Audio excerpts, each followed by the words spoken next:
Jai Guru, everyone. Jai Guru. Hello, welcome to Yogananda Podcast, Autobiography of a Yogi, line by line. Today we're doing chapter 13 and we're on part 4. How is Lauren and Chris? We are Ready. well Ready. and ready, yes. Ready. Good. Mike is not with us today. He's at some sort of planetarium exhibition, observatory thing. Okay, so Lauren, what happened in the prior episode? Well, last time we had Mukunda trying to find Ram Gopal but getting very lost and asking a stranger for directions, and unfortunately it was the wrong direction, so he was trailing late into the night, and just when perhaps all hope may have been lost, there comes a savior in the form of a stranger. And he, after some discussion, he realizes Mukunda isn't some sort of lying detective, and takes him into his home and offers him a place for the night and some food. And Mukunda stays up all night praying to God. And the next morning he sets out, but still it's a treacherous journey along the paddy fields, and he keeps asking people how long it's going to take, and they say only a crusher. And then somebody comes and he decides not to ask. And here we are. Forgot the really important thing about the previous episode. There was a lovely meal of dal and rice and banana. Yes. You can tell I'm hungry, even though I've already just had dinner. Yeah, so it continues. So he meets 2 strangers in the previous episode, but this one is now where we are, the second stranger, and he was approaching him at a leisurely pace, and he stopped next to him, and he said, and he looked at him with piercing dark eyes. So he describes him as short, and he describes him as physically unimpressive, other than those extraordinary eyes. Later in this section, he describes him as unremarkable. But this is giveaway. It is Ram Gopal Mazumdar. Dum, bum, bum. I was just going to do that, but I stopped myself. Too much time in theatre, you and I. I know. Me watching and you performing, perhaps. Chris? The line, the extraordinary pair of piercing dark eyes, I think that emphasis is something that we're going to see come through again in a later part of this chapter. And so just to pick up on it now, that the definitive description here is definitely one of importance and something that I think we could probably all relate to. And there's a line that the eyes are the window to the soul. And I think here, this is sort of what's being said. He sees the magnificence of the brilliance of his soul, and it's being expressed through his eyes. And it's just something that I don't know why, but I'm so fond of this, like the sparkle in people's eyes. You can really tell somebody by just, looking into their eyes. And I think Yogananda even mentions about this magnetism that's shared when you do make contact with people by looking into their eyes. So I think you could probably spend a whole podcast just on this one line, actually delving into how things work and why this is a significant line. But this is something that we'll maybe talk more about in a later part of the chapter. Chris, as someone who's exceptionally good looking, are their eyes more piercing and extraordinary than another person's? I wouldn't know. You've seen good looking people before, I'm sure. Yeah. So, it's something, it's a good question, because do we maybe project sparkle,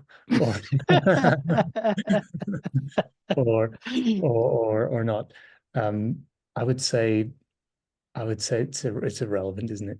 It's really irrelevant as to how they look, as to what Guruji's talking about here. Physically unimpressive versus impressive. No, I was just trying to draw upon what you said about the magnetism element, and it's a fine. I think it's a fine line. It's sometimes challenging because if they're good looking, if someone's really good looking, it's attractive to our eyes anyway. But then this is a much more subtle and ethereal thing that Guruji is describing, because it can be with anyone, right? But that requires a bit more a depth of perception, I think, to see it in anyone, or any animal, even perhaps that you may have had like some sort of connection with, or past life connection with, not just the animal, but I'm talking about a human as well, when you recognize faces and things like that. So it's a difficult one.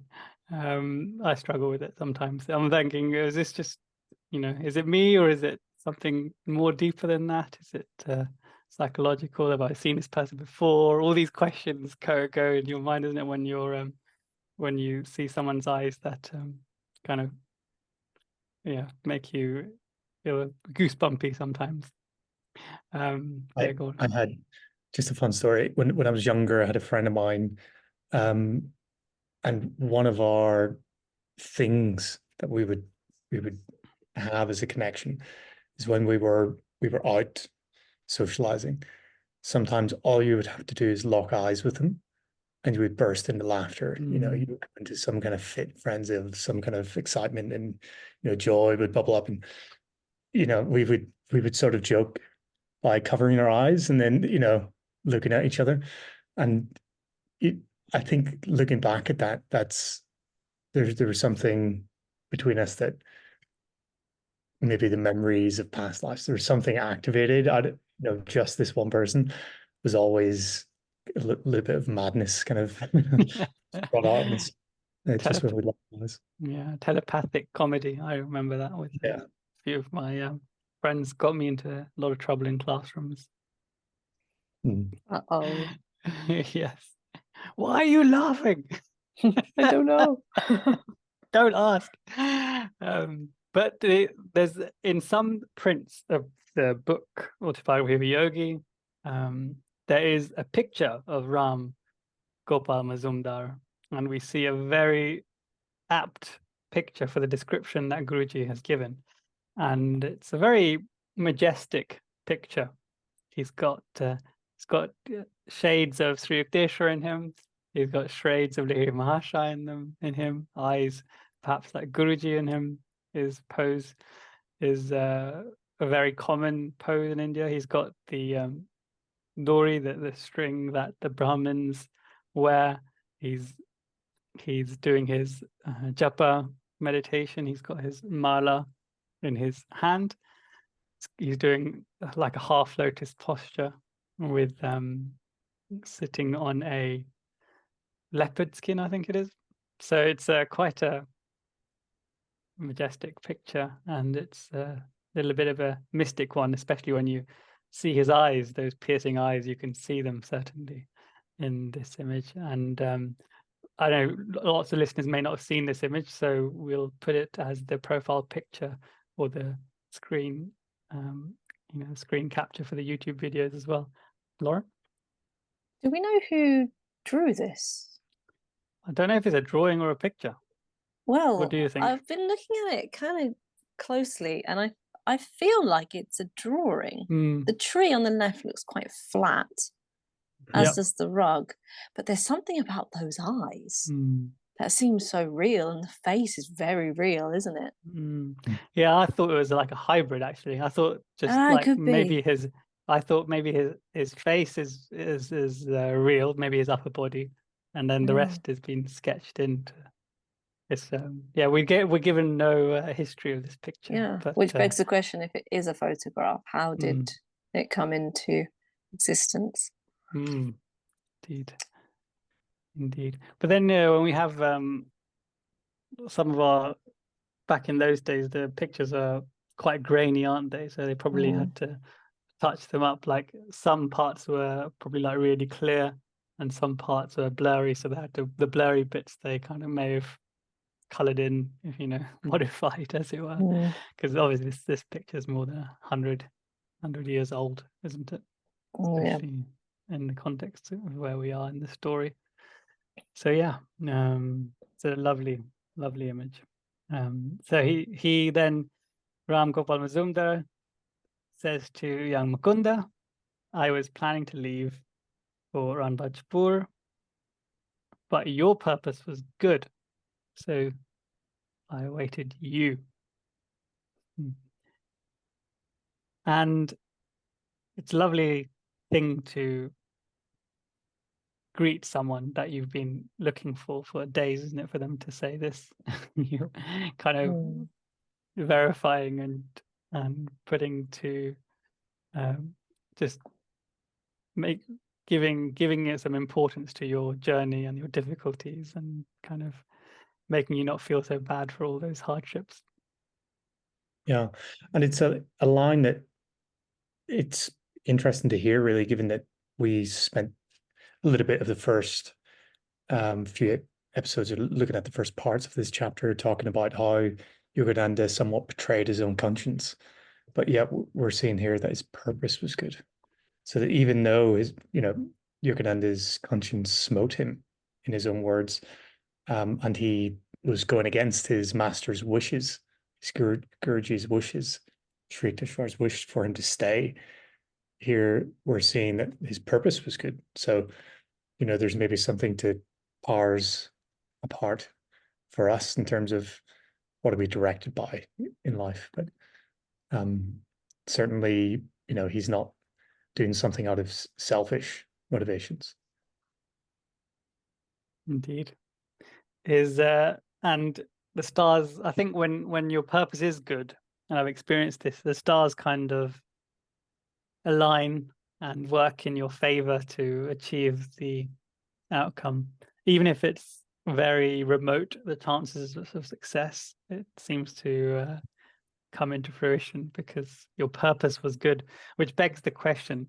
We know Mukunda's purpose here was obviously to meet this magnetic saint that he's got a connection with, and also to go to the Himalayas, which he's been dreaming about since he was a babe. So his purpose was obviously good. But what is your purpose? I might ask. Mukunda's purpose was good. He wanted seclusion, didn't he, in the Himalayas? Uninterrupted seclusion, he said. So didn't want to just like see the lovely Himalayas and do a bit of a hiking or anything like that. He wanted, time with God. And so, yeah, back to the question, what is your purpose? Well, I feel like all of our answers are going to be the same, right? Our purpose is to go home to God.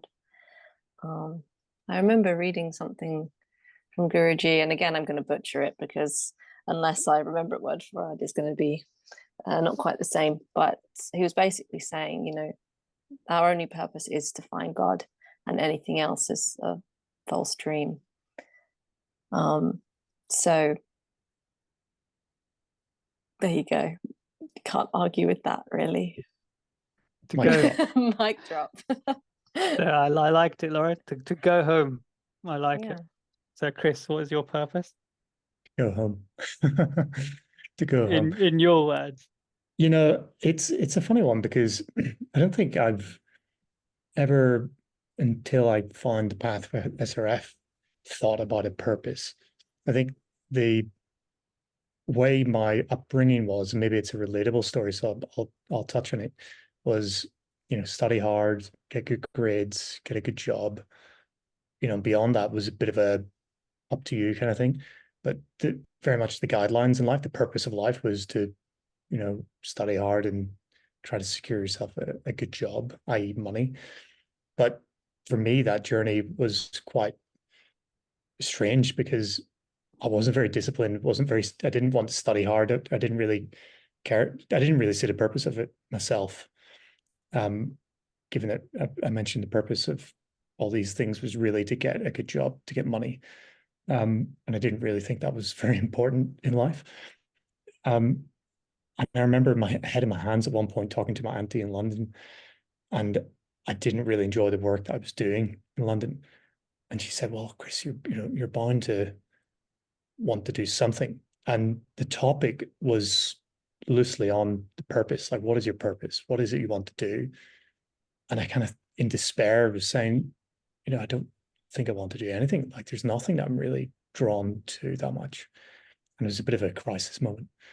But soon after, within a year, I had found the path of the SRF and meditation and doing what we're doing now. And that is purpose for me.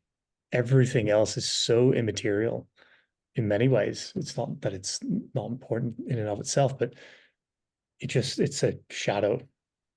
It casts a shadow on everything else. This is by far the most important thing. And everything else is a duty.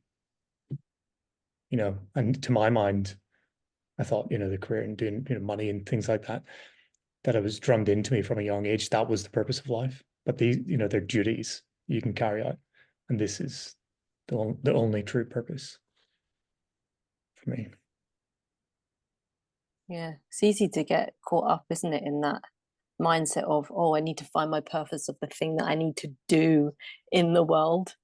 And you're right, Chris, like we're brought up on that idea, aren't we? We kind of fed it like, okay, what are you going to do in this life? And it's all about that kind of action. And I remember, it wasn't so long ago, maybe 5 years or so, I was really kind of tying myself up in knots, going, I know there's something I'm meant to be doing, but I don't know what it is. And I was, trying to find it and kind of thinking, there is something that I'm meant to be doing. I know it, but there's that eureka moment. I don't know. And then, when I came to be on the path, you realize, yeah, that's it. You find God, or you go on the journey to finding God, and then all your material pursuits, they become infused with that flavor. And actually, it doesn't really matter so much what we do, but it's how we do it, isn't it? And if we're very blessed, God will give us some very purposeful work too.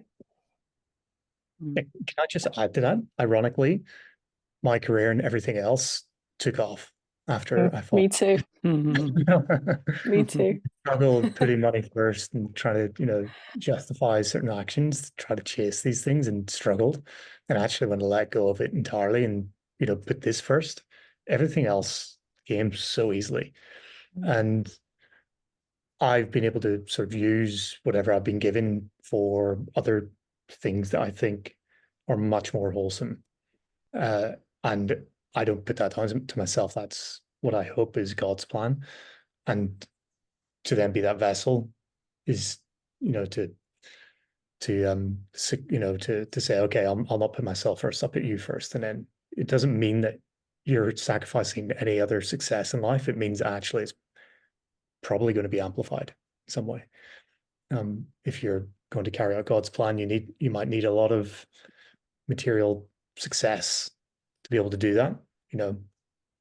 That those two things don't negate each other. So, yeah.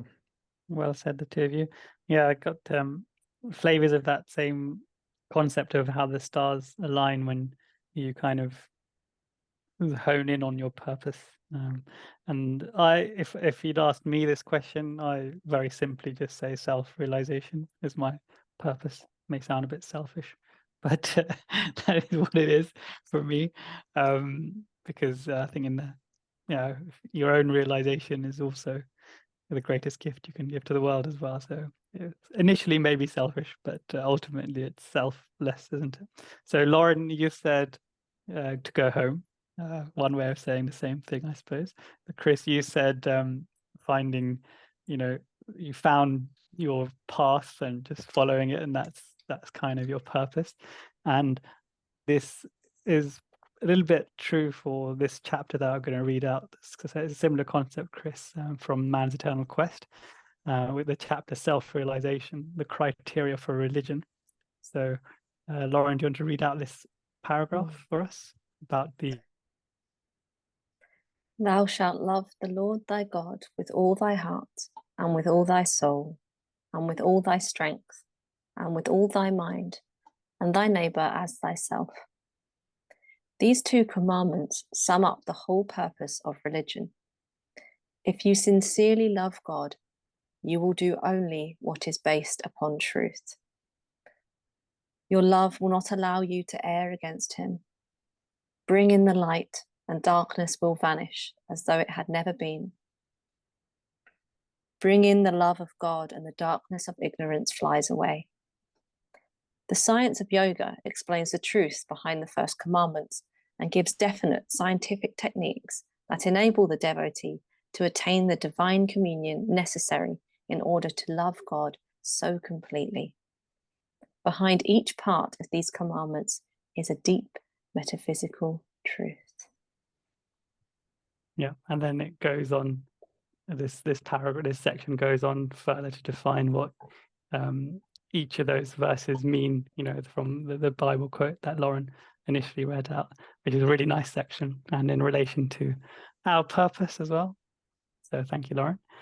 So going on then, he kind of changed his tone a little bit. The Ram Gopal Mazumdar, he said, he shook a finger at Mukunda's face, astounded face, he said.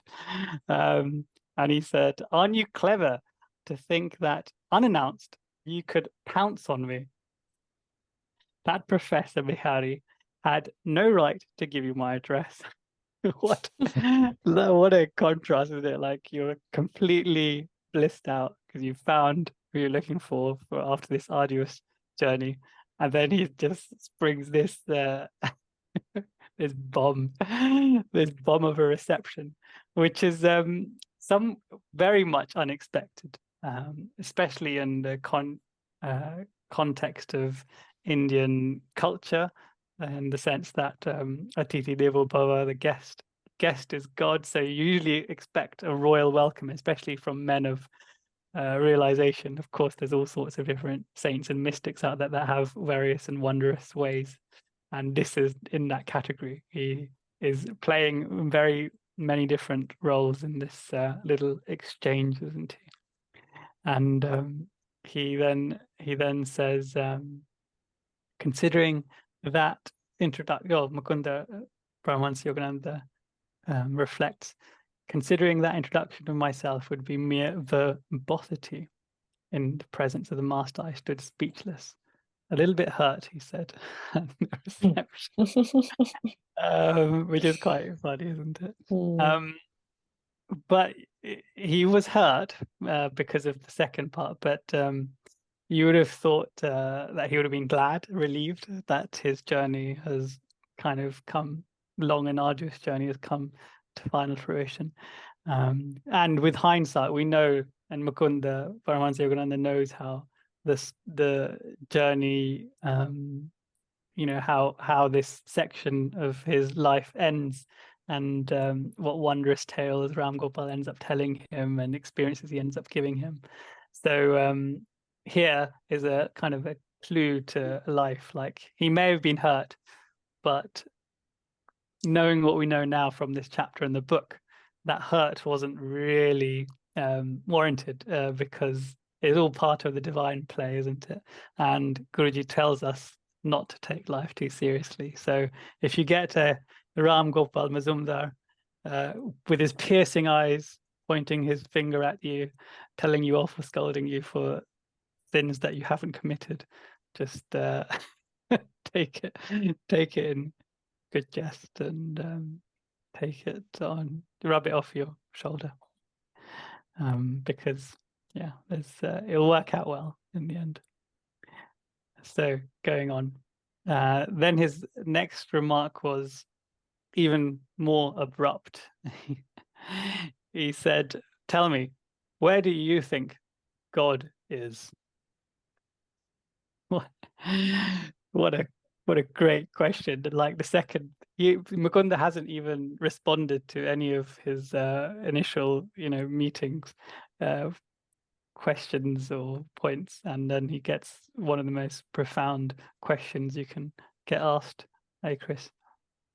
Yeah, it must be some kind of tactic that he uses. It's just really good at disarming the receiver.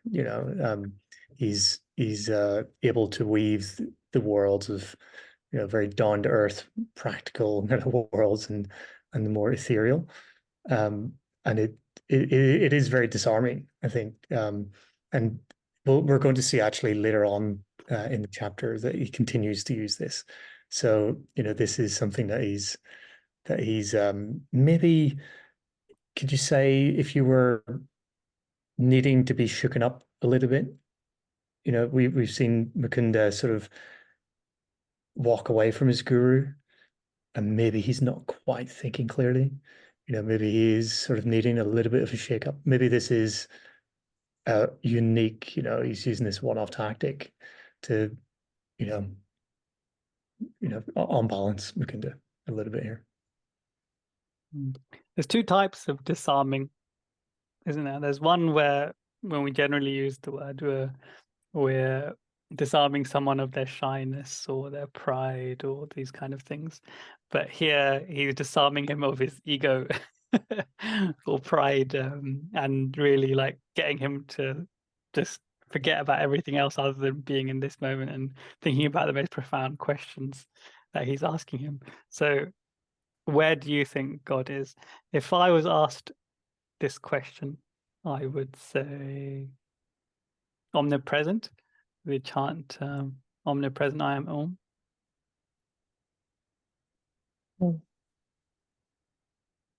It's a bit of a question that to each and every one of us will have some different meaning to it, where we might agree, yes, omnipresence, God is everything and nothing. God is everywhere and nowhere.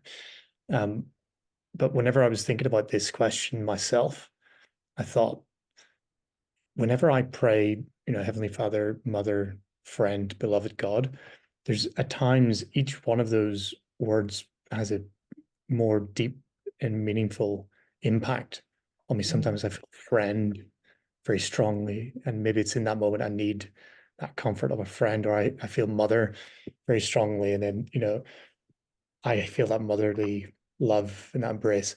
So where do you think God is? For me, in the heart is probably a good place to start. Like, it's in that feeling, that idea of closeness. It's a very personal thing, very personal relationship that we have with God. So where is God? I don't know, emanating from some point, and maybe emanating from the heart, because if we can't feel God, then in the heart, then can we really have a concept of where or what God is if it isn't coming from the heart? So for me, where do you think God is? I don't think literally God is in the heart, but certainly I feel God when I do feel God, whether it be the Father, the Mother, the friend. I feel God in the heart, the presence of God. Yeah, it's like you say, like we can all kind of agree where God is, because we know, yes, everywhere, right? But it's like you're saying, Chris, we all have that aspect of the divine that we relate to, and it may be different ones at different times. And that's so beautiful, because it creates such a personal relationship, doesn't it? It's always changing and evolving and surprising us. And yeah, it's a big blessing.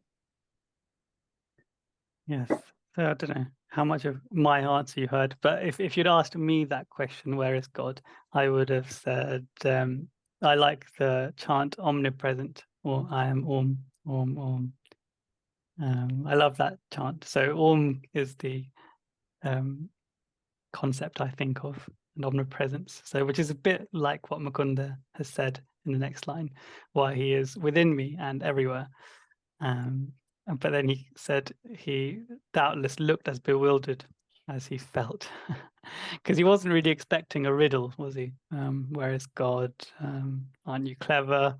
You know, your purpose, all these kind of spiritual conundrums that people ponder over, and you know, for lifetimes in seclusion in the remote Himalayas, probably as well. But he certainly did bite. He answered the question, and he answered it exactly as Ram Gopal Mazumdar wanted him to answer. And I think probably Chris and Lauren, both of your answers would have been perfect for Ram Gopal Mazumdar's next response, which is a bit facetious. He says, "All pervading, eh?" The saint chuckled. "Then why, young sir, did you fail to bow before the infinite in the stone symbol at the Tarakeshwar temple yesterday?" And then at this point, if you were Mukunda, or if I were Mukunda there, I probably would have just collapsed because I've got no possible response to this. You know, all the other things that he's done, pointing his finger at you, asking you, you know, insanely difficult questions I could have probably taken and laughed off. But this is painful. This would hurt. Chris. You know, some of the most rewarding things in life are the things that we can't see coming. And I bet that this is one of those moments for Mukunda. Because could you imagine what his expectations might have been coming into this, meeting that he was going to have with Ram Gopal, and versus what the reality is? He's standing there sort of shaking a little bit, he's been caught off guard, let's say, and he's a little bit, probably not matching what he was hoping he was going to come into this meeting with plenty of questions versus what's actually happening. So yeah, life throws curveballs in the most interesting of ways. Indeed. And what curveball do you think you could outsmart Ram Gopal Mazumdar? Like, in hindsight, knowing where he's going with this conversation, i.e., why didn't you bow down to the stone symbol of God? Do you think if you known that he was going to ask that question next, or the follow-up, do you think there's any response where he could have not then floored you with the next line? I feel like there's no outdoing Ram Gopal, really. He just comes and he knows everything. He knows Mukunda didn't bow, even though he wasn't there, probably. He knows what he's going to say. He's got quite the touch of God in him, hasn't he, Ram? So I feel like there's no getting past him. All right, Lauren, you play Ram Gopal Mazumdar. I'll play Mukunda. Okay, and go on then. I'm going to use Mukunda's omniscience because I know Ram Gopal Mazumdar is trying to trick me, and I'm going to also play a game. Yeah? I'll say, he is everywhere, but I've got a bad back, so I can't go do all the prayerful things, even though I know God's everywhere. And say, well, you didn't inwardly bow, did you? I feel like you'd have an answer for everything. Yeah, you would. And then there's a little footnote here regarding reference to bowing before the infinite stone symbol. It says here, and it quotes Dostoevsky, and it quotes, Chris, do you want to read it out? Yes, a man who bows down to nothing can never bear the burden of himself. So let's look at that line first of all. Actually, let's look at Dostoevsky first of all, because I think you need a bit of context. And psychology, people that studied psychology and sociology and perhaps Russian Revolution history would know very well all about Dostoevsky, and Guruji has quoted him here, and he was around, I think, in the mid to late 19th century, and he was very prolific writer. So the Possessed is the book that he quotes here, but in all of his books, actually, he's got this timeless genius. So the kind of way he And I started reading some of his books and his quotes in preparation, but it's far too complex for my simple mind. But the concept is that when a little bit of a biography, he was when he was a youth, he kind of he was influenced by kind of these radical ideas. This was at a time in Russia where the royalty. This is before the Republic. The royal family had complete overarching rule over every single thing in that part of the world that is today known as Russia, and he kind of got influenced by that, and then because of that, his involvement, which was anti-establishment, essentially got put in prison, and then he was actually going to be executed because of his ideas.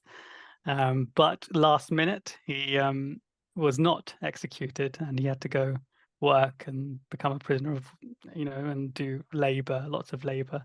But because of these kind of big influences in his life or life-altering kind of experiences, he started thinking about life very deeply, and the nature of like where ideas are born, and the human mind, and like how ideas are formed about radicalism and movement and change, and all these kind of things are actually relevant even today, which is why his books and his work is studied even now, and it's celebrated even now.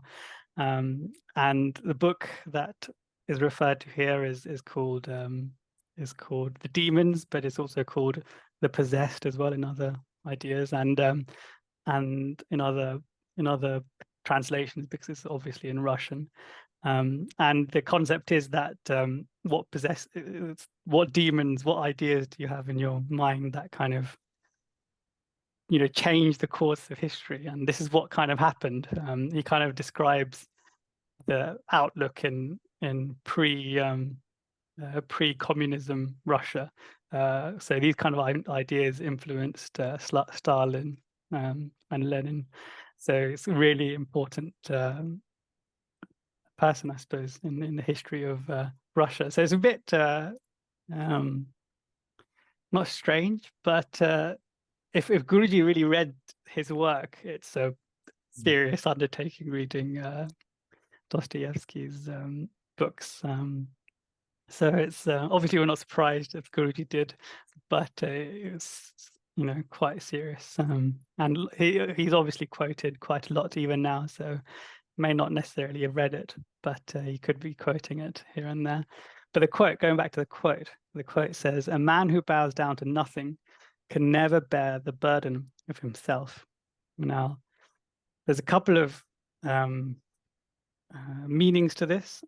In the context of where we are in the book, Mukunda didn't bow down to the stone symbol, the linga, right? So here Dostoevsky is saying a man who can't bow down or doesn't bow down to divinity in this context can never bear the burden of himself. So he can't face all his flaws, all the burdens that he himself has, because he's imperfect.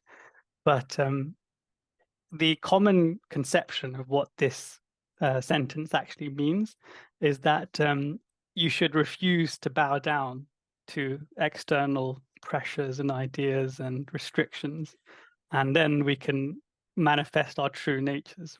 So it's a slightly different English literature person would probably without the spiritual context look at it in the way that I just described, but Guruji has used it in the context of his own experience, which is quite it's probably true, isn't it? It's considering what we know about Dostoevsky, he's a very, very profound thinker in terms of all these concepts, and so he's clearly talking about it in this way. But you may obviously also hear it in the other nuanced way as well, that Russian literaturists and English literature academics would read it. So that's that. Chris? Yeah, it's a very timely quote, I think, for our day and age, isn't it, as well? Where it's it's aging well, I think is a better way to say that. Where we talked about it in previous episodes with, you know, the death of God that we've talked about, that psychologists in the early 20th century were talking about how the, you know, the Christianity in the West is sort of losing its foundations really in society, and so there is a lot of imbalance, you know, in society at the moment. A lot of people maybe struggling, and this is really like a really apt quote, I think, because what do you replace God with? Yourself, or some, you know, some other structure in life. So yeah, this is just such a powerful quote, and for Guruji just to drop it in there, it's brilliant to see that he references other great works of Yes. philosophy. Epics. It's 1,000 pages long, this book, Yeah. Possessed. I watched a YouTube video that summarized it because I know Priyank, you said you were going to give it a go to have a read through, but I'm so much more lazy. I think if Guruji had made it really obvious that he'd read it, I was going to go all in Yeah. and do it. But seeing as it's just like marginally referenced, I'm not gonna, because it's a serious undertaking. It's like an academic exercise reading Dostoevsky's work, as some of our listeners no doubt will have read and can attest to. So next paragraph says, I think Ram Gopal Mazumdar is actually kind of explaining why Mukunda experienced what he experienced, and it really speaks to the cause and effect and the karma angle, because he says your pride caused you the punishment of being lost essentially and being misdirected, and then having such a difficult time essentially, paraphrasing here. And I found it interesting that he called it your pride.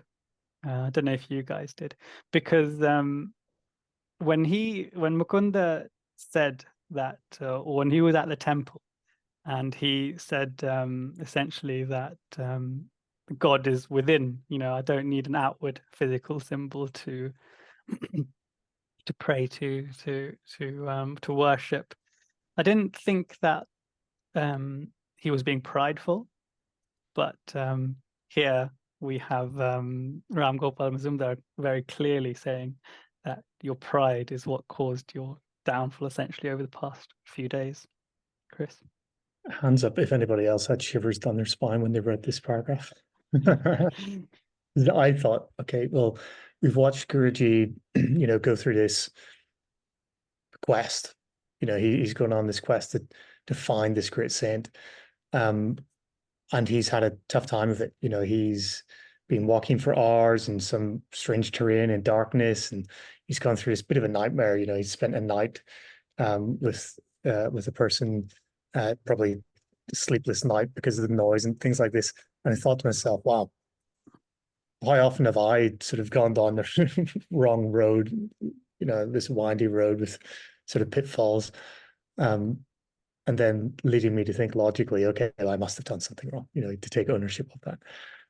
So it must come back to me, this sense of pride or whatever it might be that was in my heart or mind. So it just made me think, if there's not a sort of literal cause and effect of karma being laid out here for us to learn from, then I don't know what else could sort of describe it more clearly than this.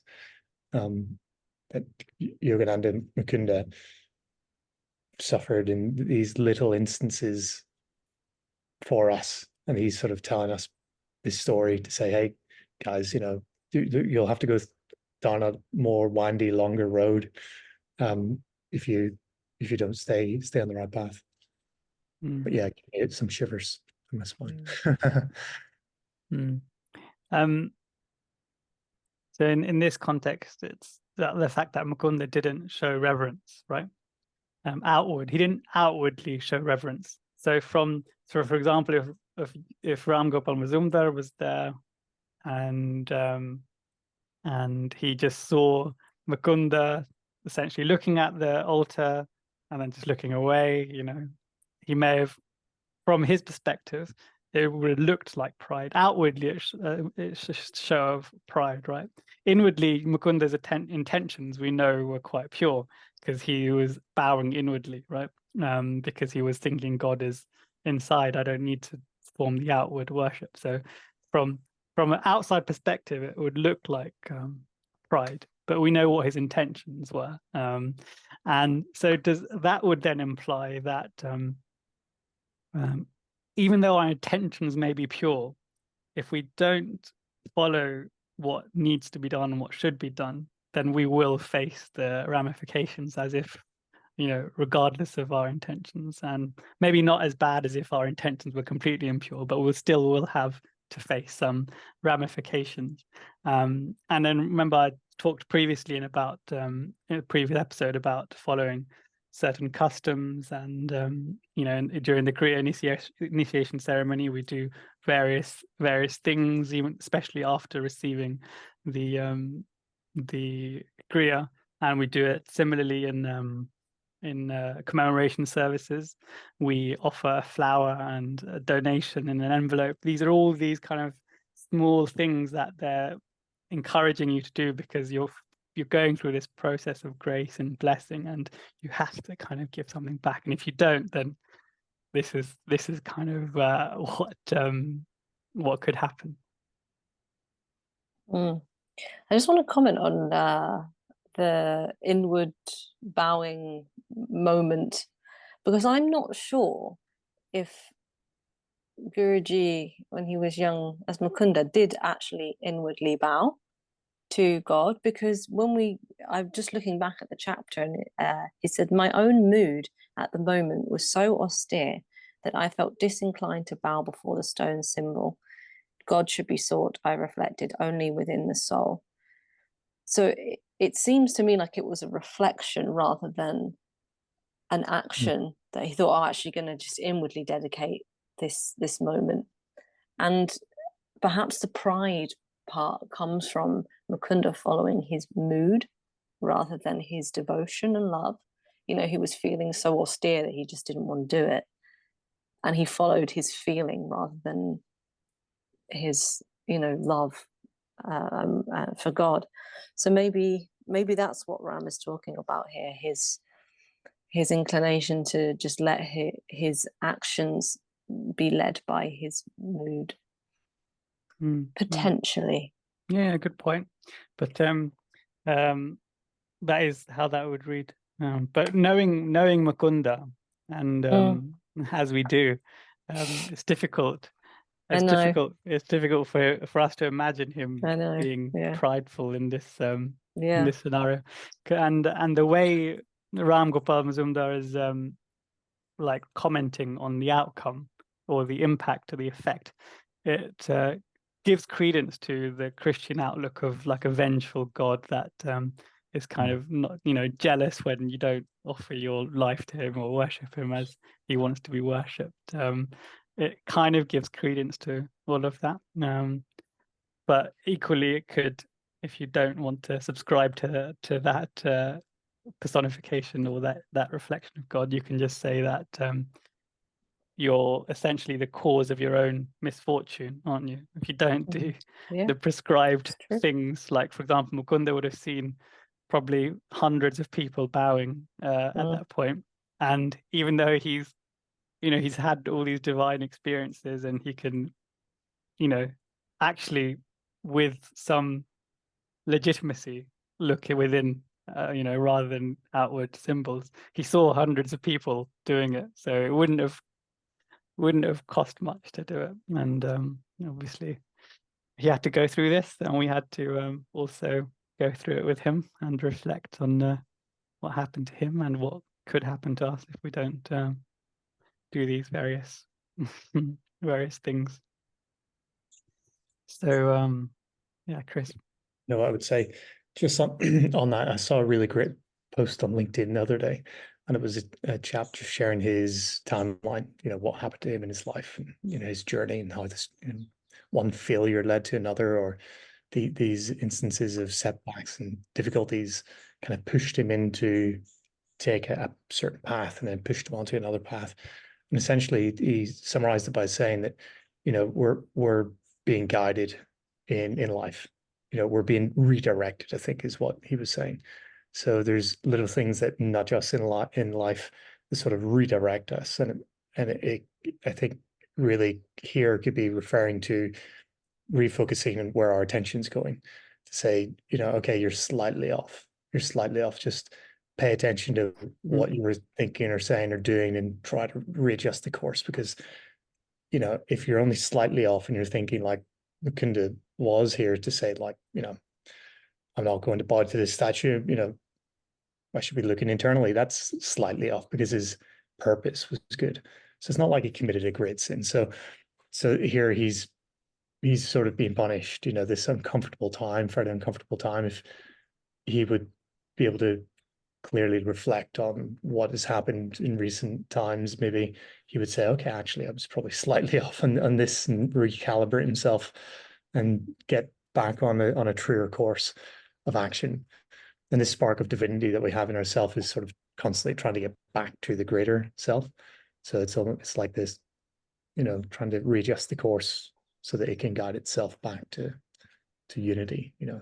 So I would agree with you, Parag. You know, I don't think we should be thinking too much of punishment and, you know, the wrath of God, things like this. I think it's just this nudge and like, hey, you know, get back on the right path. Nudge is one word, but Mukunda went through some quite severe 2 or 3 days, didn't he?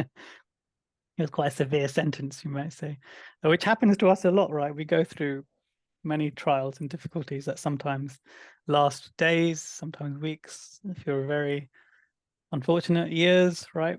And can, you know, disease especially can be very, very difficult and challenging.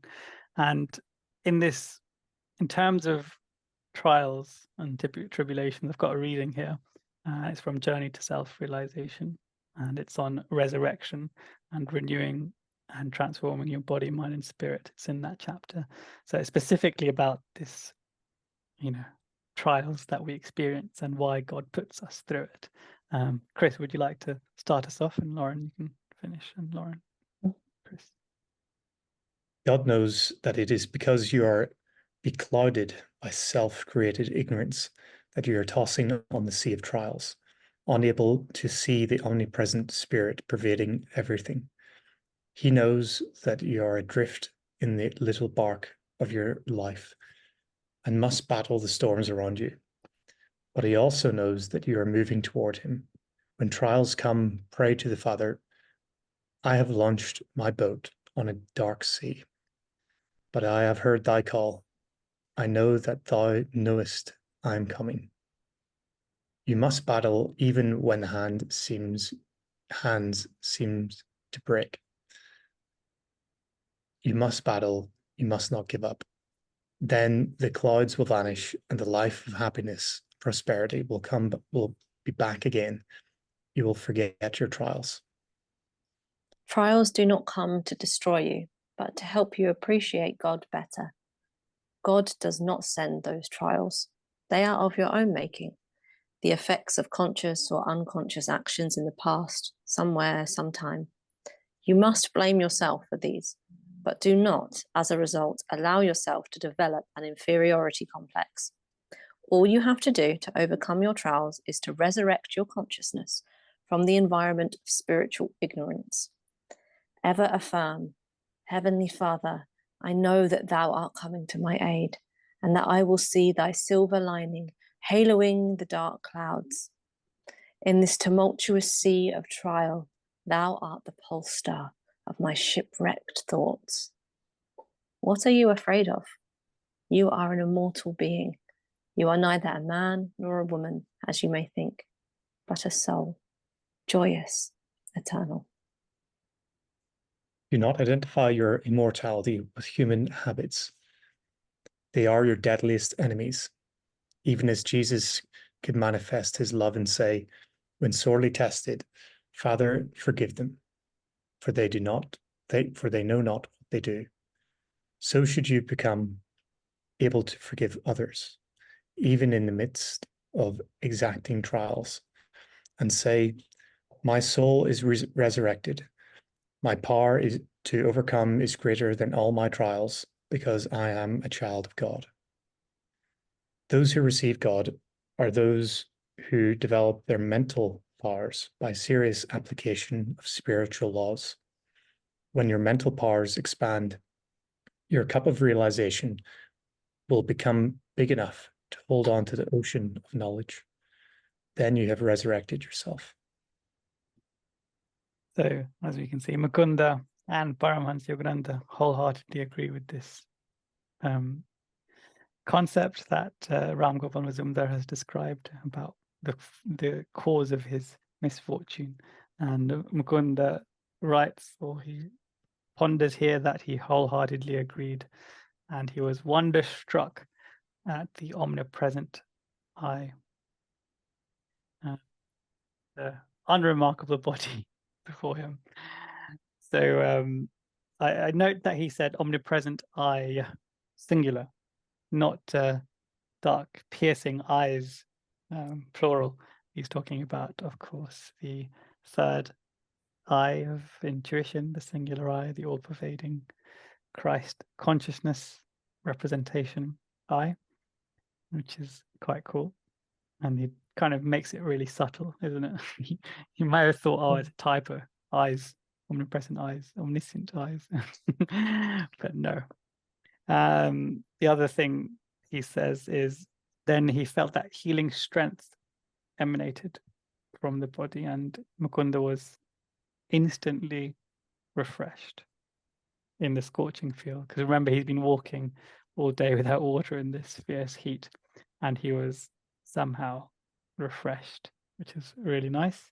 And it shows the compassion of the great master, because even amidst this very, chastisement, you could call it that, he's still sending forth his healing rays as natural as if he was in a joyous and happy mood, and he was casting his blessings, because he always is, right? He must be in that state. It's always on, his blessings and his grace. So Mukunda felt that, which is beautiful. And the final paragraph in this section we're going to read is where Ram Gopal Mazumdar kind of softens up, and he says, the devotee inclines to think his path to God is the only way. This is an interesting and much relatable line and concept, isn't it? When people preach, especially the very loud preachers in buses and street corners, usually holding one scripture or another, shouting at you, saying, "This is the only way," be saved, or eternal damnation, all that stuff. Chris?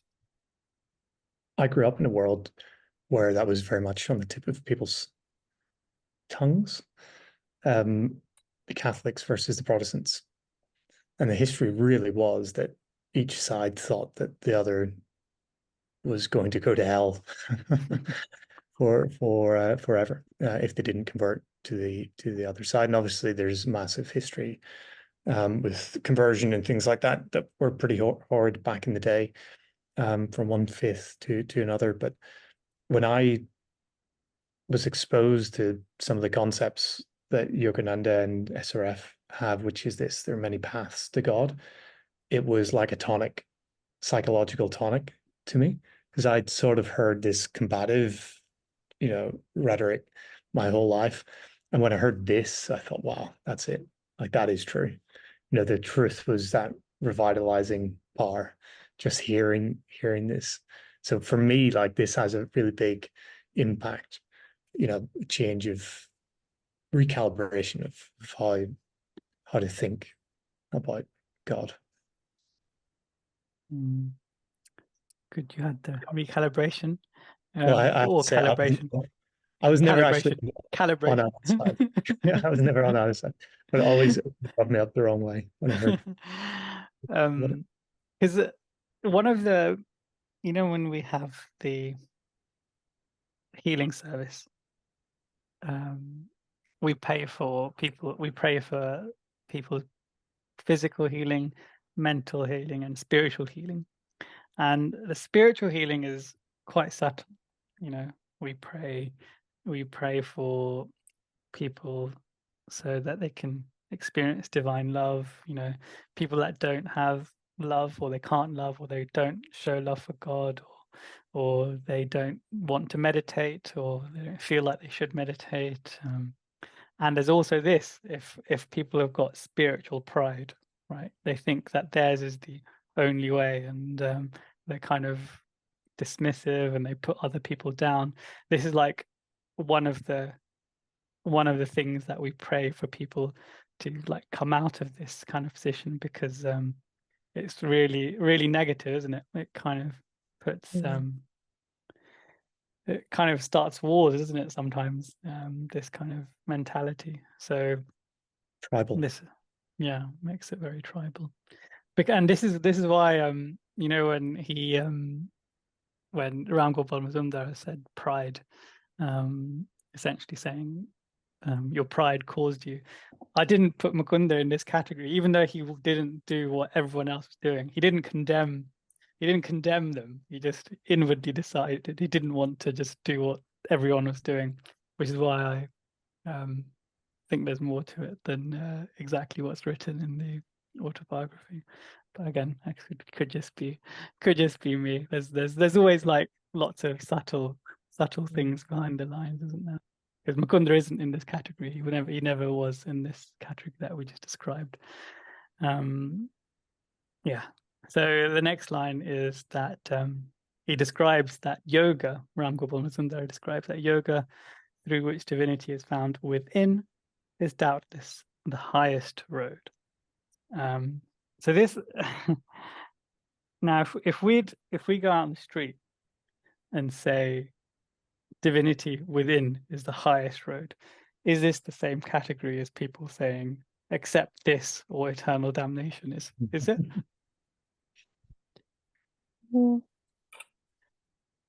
I think if you were to talk to somebody close to me who's a devout Catholic, and you were to say this, there's so much preconception still that I think they would have a pretty tough time to accept that.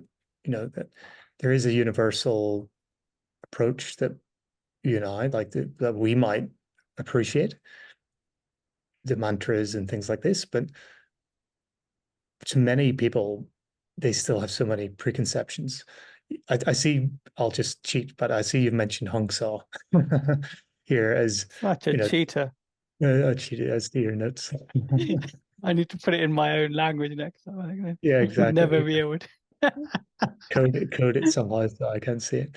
And I love it. I agree. I wholeheartedly agree. But unless that was in English, there's a lot of preconception with Hinduism and things like that in the West still. You know, if you said I am he, with a capital H. With a capital H, you know, that would be more accepted. But still, you know, there's still going to be people that would revolt at that for one reason or another. So I agree with this statement, but I think we're still quite far away from seeing it. Yeah, the yoga, if you, because yoga is associated with Hinduism and Buddhism and Jainism, and it's, if you take away that association, just as you don't associate gravity with Christianity, just because Newton defined it, right? This is the, I think, point we should make to people that can't see the universality of these teachings.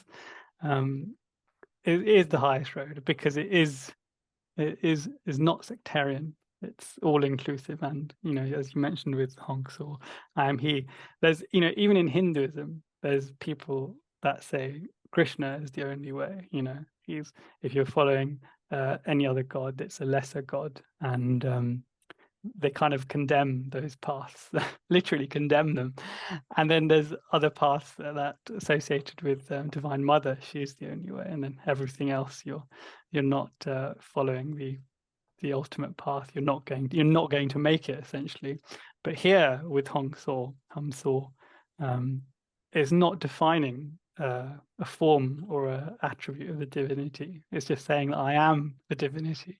So it is completely partisan. It's like universal, and this is all of our teachings, isn't it?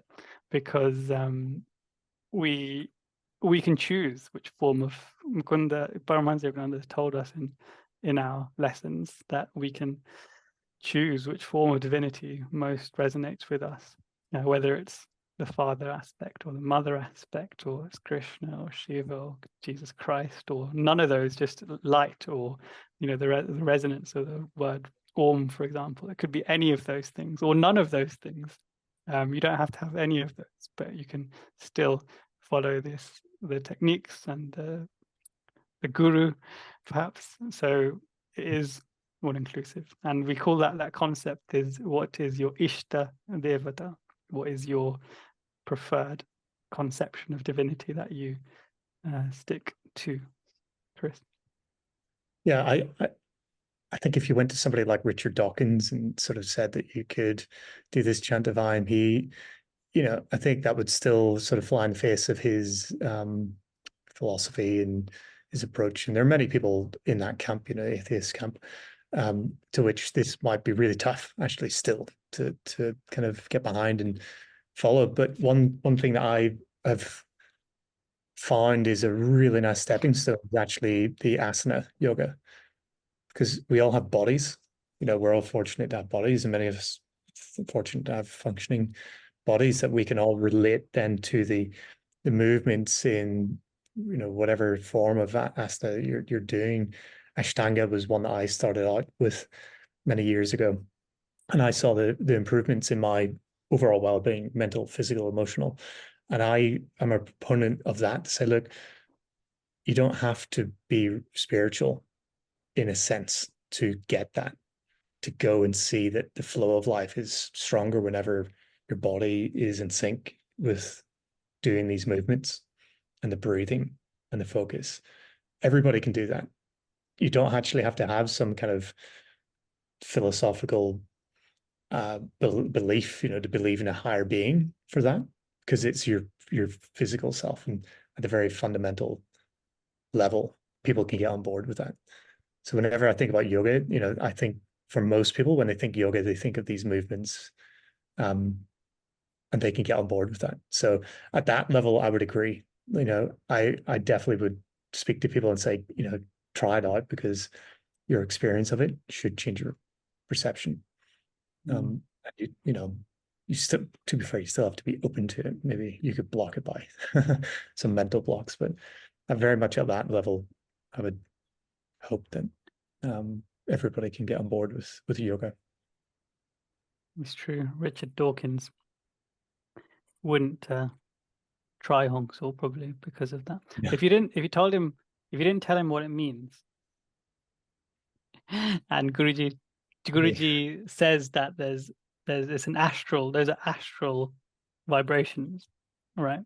So the meaning is actually not very relevant. The impact and the influence on your life is what's relevant, because meaning is a personal thing, isn't it? Every single one of us can derive a different meaning from I am he, but the impact with a faithful practice is universal. It's something that each of us can experience if we do it properly, if we do it with faith. So obviously not everyone is ready for that kind of step. Richard Dawkins probably included in that category, but we could play tricks on him and get him to do it, and then get him to be experience the same joy that we experience on the path. But yeah, he'd have to sign up to be a lessons student. I don't think he'd take that pledge, would he? Faithful practice. I reckon though he's probably tried meditation, some form of meditation. He is a scientist after all. Yeah, and knowingly or unknowingly, he's doing the practices to be that successful anyway. So these concepts that Ram Gopal Mazumdar is talking about here, about the universal and the highest path, is something that Lahiri Mahashaya has told us, he says here. And this is a lovely mention of Lini Mahasaya in this context, because he used to read all sorts of different scriptures, and he used to have many different people of all different faiths coming to him. He used to say, Muslims should faithfully do their prayers 5 times a day. Christians should carry on going to mass. All these kind of things he used to say. He didn't say you need to drop everything and be at my feet, even though that may be the shortest and easiest path. But he didn't do that. So yeah, a lovely mention of him here. And then it says that discovering him within, we will soon perceive him without. So it's like going from Savikalpa Samadhi to Nirvikalpa Samadhi, where one, you're just experiencing that joy and divinity for temporary glimpses in meditation at your meditation seat, and then the highest state is where you experience it both inside meditation and outside during ordinary activities. And then there's a lovely summarizing sentence here saying, holy shrines such as Dwarakeshwar and literally thousands across India are rightly venerated as nuclear centers of healing power, and hence the need to take advantage of those and going for darshan and pilgrimage to all these places that both are in India and elsewhere, and all of the lovely places that Guruji has established in the US on the West Coast, which I'm sure many of our listeners have been to. Yeah, there was a post on YouTube with the SRF channel, and they showed a world map. Don't know if you saw that. And they showed all the locations where the SRF has, a temple, or has a group established officially. And it was great just to see, the whole world lit up with all these little dots, pointing out where we come together. And yeah, it's quite a literal thing. These kind of nodes around the world, this energetic kind of disperse of peace and joy. Yeah, also awesome to see the SRF sharing that as well. It was actually our own channel, Chris, that shared that. Was that? I spent about 3 hours compiling that. Is that you? I did, yeah. I thought it might have been when I was speaking there. It's like, but it's good that good work, Greg. Good work. Bravo, because I really enjoyed it. I think I give it a thumbs up. To be honest, I was quite a little bit selfish on my part, because I was doing some research. Thought other people would also benefit from it, so we posted it as well on our channels, which is very a reason to follow. Yeah, indeed. And that will end it there. Next, what can we look forward to in the next episode, Chris? So in the next episode, we're going to see the conversation go into more depth. We have really more insight from our saint. He advises young Mukunda and Mukunda's predicament to return to his master. Coincidentally, really, he says something very similar to what Sri Yukteswar said before Mukunda decided to leave. So we're seeing more revelations. We're told where to find masters. And there's one of my favorite lines in the autobiography of a yogi is in the next part. So yeah, we'll cover one of I'll those. Just say it now. I can't wait that long. Say it. I can't because there's two good ones. So I'll leave the readers, if the readers want to read on and sort of guess which one it might be. We can reveal it next time. But yeah, one of my favorite lines is in the next part. But we see young Mukunda really having a moment of clarity, and the obsession with the Himalayas is finally taken away. We're going to see how that's managed by the saint. Thank you very much. Plenty to look forward to. Thank you very much. And on that note, we shall see everyone next time. Thank you very much for Chris and Lauren for your lovely insights. And thank you, listeners and viewers. We'll see you next week. Jai Guru. Jagger. Jai Guru.